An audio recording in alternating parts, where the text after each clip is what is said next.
ঋণ খেলাপিদের দলীয় মনোনয়ন দিয়ে একটি দল দুর্নীতির বিরুদ্ধে কথা বলার নামে জাতির সাথে তামাশা করছে বলে মন্তব্য করেছেন জামাত ইসলামীর আমির ডাক্তার শফিকুর রহমান।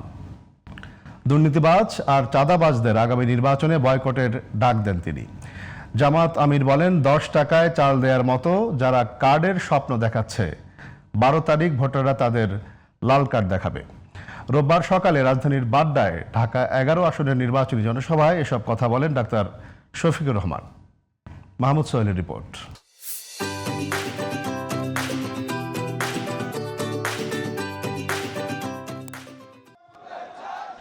রোববার সকালে ঢাকা 11 আসনে 11 দলীয় প্রার্থী এনসিপির আহ্বায়ক নাহিদ ইসলামের নির্বাচনী জনসভায় প্রধান অতিথি ছিলেন বাংলাদেশ জামাত ইসলামের আমির ডাক্তার শফিকুর রহমান।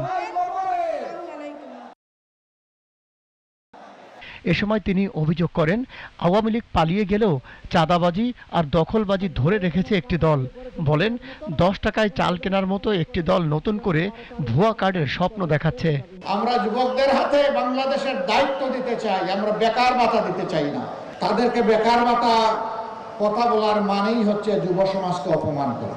যেমন 10 টাকা দরের চালের আশ্বাসটা ছিল ভুয়া, এই কার্ডগুলা হইল সেই রকম ভুয়া। এইসব ভুয়া কার্ডকে আগামী 12 তারিখ জনগণ ইনশাল্লাহ লাল কার্ড দেখাবে। বিদেশে অর্থ পাচারকারীদের পেটের ভেতর থেকে টাকা বের করে আনা হবে বলে ঘোষণা দেন জামাত আমির। এই 15.5 বছর যারা বাংলাদেশের মাটিতে ছিলেন না, পালিয়ে গিয়ে অন্য কোনো জায়গায় নিরাপদ আশ্রয় গ্রহণ করেছিলেন, ফিরে এসে তারাই সেই মামলা বাণিজ্য করছে। আর আগামীতে আর কোনো রাজনৈতিক দুর্বৃত্ত যদি দেশের টাকা লুণ্ঠনের সেই দুঃসাহস না দেখায়, বাংলাদেশ হু হু করে সামনের দিকে এগিয়ে যাবে ইনশাআল্লাহ। এই জাতির ভাগ্য বদলের জন্য 5টি বছর আমরা মনে করি যথেষ্ট। এরপরে বাংলাদেশ রাস্তা খুঁজে পেয়ে যাবে। সমাবেশে বক্তব্য দেন 11 দলীয় জোটের শীর্ষ নেতারাও। আমরা ঐক্যবদ্ধ হয়েছি বঞ্চিত ভাগ্যাহত বাংলার 18 কোটি মানুষের অধিকার তাদের ঘরে পৌঁছে দেওয়ার জন্য।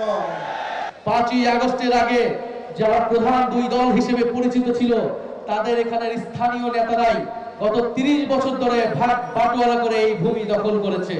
আগামী 12ই ফেব্রুয়ারি আমাদের সামনে সুযোগ এসেছে এই সকল ভূমিদস্যু, ভূমি দখলদার, চাঁদাবাজ, সন্ত্রাসী, ঋণ খেলাপিদেরকে পরাজিত করবার।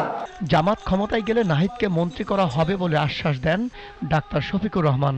অবশ্যই নাহিদ ইসলামকে আপনারা একজন মন্ত্রী হিসাবে দেখবেন ইনশাআল্লাহ। Mahmud Sohel, GTV news, Dhaka.